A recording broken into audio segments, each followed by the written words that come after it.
퇴직 후 첫 달 통장을 보며 스스로에게 물었습니다. 이게 현실이구나.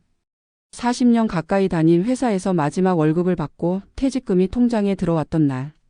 그때까지만 해도 이 돈이면 당분간은 여유롭게 살 수 있을 거라 생각했습니다. 하지만 한 달이 지나자 그 믿음이 얼마나 허술했는지 깨달았습니다. 서울 강서구의 한 62세 은퇴자는 이렇게 말했습니다. 퇴직하자마자 월세는 아니지만 관리비와 보험료, 부모님 병원비, 자녀 결혼 지원금이 한꺼번에 나가더군요. 딱 한 달 만에 1,000만 원이 사라졌습니다. 그제야 알았어요. 이제 들어오는 건 없다는 걸. 이건 단지 돈의 문제가 아닙니다. 매달 정해진 날짜에 월급이 들어오던 그 리듬이 사라진 순간 삶의 질서가 무너집니다. 돈이 들어오지 않는다는 건 단순한 숫자의 변화가 아니라 내 존재의 중심이 흔들린다는 뜻입니다. 퇴직 전에는 돈이 있어야 마음이 편하다고 생각했지만 퇴직 후엔 돈이 줄어드는 걸 보는 것 자체가 불안이 됩니다. 심리학적으로 이 시기를 수입상실 충격기라고 부릅니다. 소득이 끊긴 뒤 소비 습관과 정체성을 재정립하기까지 평균 6개월에서 1년이 걸린다고 합니다. 경기도 성남의 65세 김 씨는 퇴직 후 3개월 만에 다시 일을 찾기 시작했습니다. 처음엔 그냥 쉬고 싶었어요. 근데 가만히 있으니까 하루 종일 돈 생각만 나요. 은행 앱을 열어보는 게 습관이 됐죠. 줄어드는 잔고를 보면서 내가 무능해진 것 같았어요. 이 감정은 많은 은퇴자들이 공통적으로 겪습니다. 소득 없는 자신을 견디기 어렵고 가치 없는 삶처럼 느껴지기도 합니다. 그러다 보면 사소한 지출에도 불안해지고 배우자와의 대화조차 돈 얘기로 흘러갑니다. 전문가들은 이 시기에 은퇴자에게 가장 필요한 건 재정 계획보다 심리적 재구조화라고 말합니다. 돈의 흐름을 관리하기보다 이제부터의 삶의 흐름을 다시 설계해야 한다는 뜻입니다. 예를 들어 한 달 생활비를 줄이는 것보다 어떤 소비가 나를 살아있게 하는가를 구분하는 게 먼저입니다. 경험이나 관계에 쓰는 돈은 삶을 풍요롭게 하지만 불안에 떠밀려 하는 소비는 오히려 공허함만 키웁니다. 또 하나 중요한 건 사회적 리듬의 회복입니다.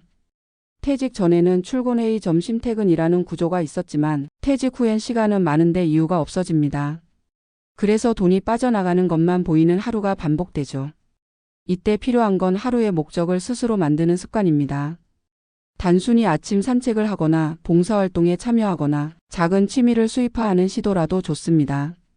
그게 하루의 질서를 만들어주고 마음의 균형을 회복시킵니다. 또 한 가지 간과하기 쉬운 부분이 있습니다. 퇴직 후 첫 해의 소비 구조를 바로잡지 못하면 그 후 10년의 재정 패턴이 굳어집니다. 즉 첫 해가 평생을 결정한다는 말이 과장이 아닙니다. 퇴직금을 한꺼번에 투자하거나 과도한 자녀 지원에 쏟아붓는 것도 이 시기에 가장 많이 하는 실수입니다. 실제 한국노인복지연구원 조사에 따르면 퇴직 후 3년 이내 퇴직금의 절반 이상을 소진하는 비율이 64%에 달했습니다. 그중 상당수가 자녀 지원과 생활비 보전이었습니다. 자녀는 성장했지만 자신의 노후는 줄어든 셈이죠. 그럼에도 많은 분들이 이렇게 말합니다. 그래도 버티면 괜찮아질 줄 알았어요. 하지만 노후는 버티는 시간이 아니라 새롭게 살아가는 시간입니다.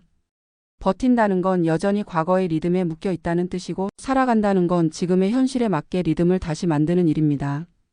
퇴직 후 첫 달 통장을 바라보며 느낀 그 공허함은 사실 돈의 상실이 아니라 정체성의 상실일지도 모릅니다. 직장인으로서의 나, 사회적 역할을 가진 나가 사라진 뒤 이제 남은 건 한 사람의 생활인으로서의 나입니다. 그걸 받아들이는 데엔 시간이 필요하지만 그 과정을 의식적으로 통과해야만 진짜 은퇴가 완성됩니다. 이제는 돈이 아닌 흐름을 관리해야 합니다. 돈이 들어오지 않아도 관계가 이어지고 몸이 건강하고 하루가 의미 있다면 그건 이미 지속 가능한 삶입니다. 통장의 숫자가 줄어도 삶의 의미가 줄지 않도록 이 시기를 두 번째 성장기로 바라봐야 합니다. 결국 은퇴란 소득이 끊기는 게 아니라 삶의 방향을 다시 정하는 일입니다. 퇴직 후 첫 달 이게 현실이구나라는 말은 절망이 아니라 새로운 출발을 위한 가장 솔직한 깨달음입니다. 그날의 충격이 있었기에 우리는 다시 묻게 됩니다. 이제 어떻게 살아야 할까? 그 질문을 던지는 순간 진짜 은퇴 인생이 시작됩니다. 퇴직 후 첫 달 통장을 보며 스스로에게 물었습니다. 이게 현실이구나. 그 문장은 단순한 감탄이 아니라 사회적 리듬 속에서 살아온 한 인간이 새로운 세계의 법칙을 체감하는 순간의 고백이다. 은퇴는 축하받을 일처럼 포장되지만 실제로는 생애에서 가장 급격한 변화가 일어나는 시점이다. 아침에 일어날 이유가 사라지고 월급이 더 이상 들어오지 않으며 자신을 증명하던 무대가 사라진다. 그리고 그 공백은 생각보다 빠르게 그리고 깊게 찾아온다. 퇴직 후 첫 번째 달은 대부분의 은퇴자에게 현실의 충격기로 작용한다. 그동안 통장에 들어오던 돈의 흐름이 멈추고 고정 지출은 여전히 같은 속도로 빠져나간다. 국민연금, 건강보험 관리비, 차량 유지비, 부모님 병원비와 자녀 지원금 등은 퇴직 여부와 상관없이 계속된다. 문제는 이 시점에서 사람들의 지출 구조가 과거 직장인 시절에 맞춰져 있다는 점이다. 퇴직 전의 생활 리듬을 그대로 유지한 채 몇 달만 지나면 불안은 통장 잔고보다 더 빠르게 줄어든다. 서울의 한 63세 은퇴자는 이렇게 말했다. 직장을 그만두고 나면 당분간 쉴 줄 알았어요. 그런데 한 달 지나고 나니 하루하루가 불안했습니다. 월급날이 없어지니까 시간을 세는 기준도 사라지더라고요. 그는 결국 3달 만에 재취업을 시도했지만 일자리는 많지 않았고 체력도 예전 같지 않았다. 자신을 둘러싸고 있던 사회적 구조가 단절되자 삶의 모든 질서가 함께 무너진 것이다. 은퇴 후의 첫 번째 혼란은 재정적 문제에서 출발하지만 근본적인 이유는 심리적 구조의 붕괴에 있다. 퇴직 전에는 나는 직장인이다. 가족을 부양하는 사람이다라는 자기 정체성이 있었다. 그러나 퇴직 후에는 나는 누구인가라는 질문이 다시 떠오른다. 이때 돈은 단순한 수단이 아니라 정체성을 확인하는 매개로 작용한다. 그래서 돈이 줄어드는 걸 보는 순간 사람은 자신이 작아지고 무력해졌다고 느낀다. 경제적 측면에서도 이 시기는 전략이 필요한 구간이다. 대부분의 은퇴자는 퇴직금과 연금으로 버틸 수 있을 거라 생각하지만 실제 계산은 다르다. 퇴직금은 목돈처럼 보이지만 월 단위로 환산하면 그리 크지 않다. 예를 들어 2억 원을 보유한 사람이 20년을 버티려면 월 80만 원 수준으로 나눠 써야 한다. 여기에 연금 150만 원을 합쳐도 부부 기준으로는 기본 생활비에 간신히 맞춰지는 수준이다. 여유로운 노후를 꿈꾸던 사람도 이 수치를 마주하는 순간 계획을 수정하지 않을 수 없다. 그래서 퇴직 후 첫 해는 소비 구조 재편기라고 불린다.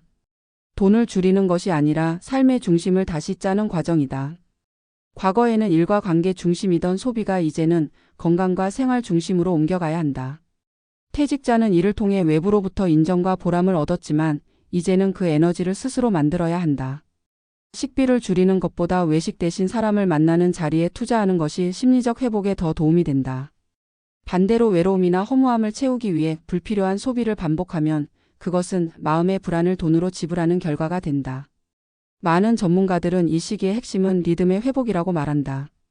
퇴직 전의 리듬은 외부가 정해주지만 퇴직 후의 리듬은 스스로 만들어야 한다.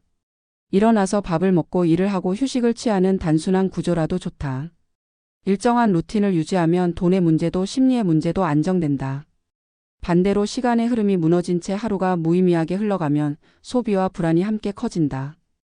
은퇴자들이 흔히 하는 착각 중 하나는 이제 돈이 목적이 아니다라는 선언이다. 물론 물질만을 좇는 삶에서 벗어나고자 하는 뜻은 고귀하지만 현실은 그리 단순하지 않다.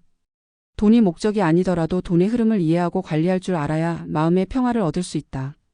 재정적 자립은 자유를 위한 조건이지 탐욕의 상징이 아니다. 작은 수입이라도 스스로 만들어내는 경험이 중요하다. 그것은 자존감을 회복시키고 사회적 관계를 다시 이어주는 실마리가 된다. 실제 사례를 보면 은퇴 후에도 소규모로 일하거나 재능을 살려 강의나 공방을 운영하는 사람들이 심리적으로 훨씬 안정되어 있다. 한 68세 퇴직자는 이렇게 말했다. 한 달에 50만 원 벌지만 그 돈이 제게는 세상과의 연결이에요. 돈이 아니라 내가 아직 누군가에게 필요한 사람이라는 느낌이요.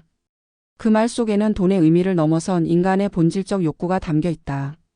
우리는 단순히 생존을 위해 일한 것이 아니라 존재의 가치를 증명하기 위해 일했던 것이다. 따라서 퇴직 후의 진짜 과제는 돈을 얼마나 모았는가가 아니라 나의 리듬을 어떻게 다시 만들 것인가이다.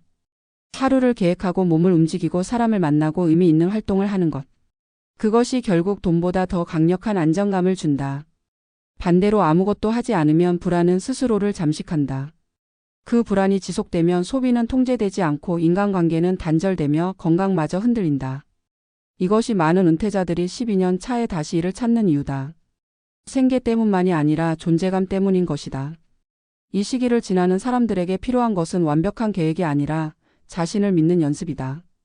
통장이 줄어드는 속도를 막을 수는 없지만 마음이 무너지는 속도는 조절할 수 있다. 하루를 의미 있게 채우는 작은 루틴, 건강을 챙기며 관계를 이어가는 노력, 불안할 때마다 자신을 객관적으로 바라보는 태도. 이것들이 모여 은퇴 후의 삶을 단단하게 만든다. 결국 퇴직 후 첫 달의 충격은 누구에게나 온다. 그러나 그 충격은 끝이 아니라 시작이다.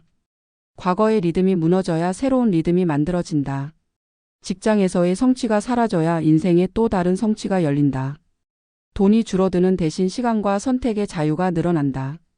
그 자유를 두려워하기보다 받아들이는 순간 은퇴는 상실이 아니라 해방이 된다. 퇴직 후 첫 달 통장을 보며 스스로에게 물었던 그 한마디. 이게 현실이구나. 그 말 속에는 절망만이 아니라 깨달음이 숨어 있다. 이제는 더 이상 월급으로 나를 증명하지 않아도 된다.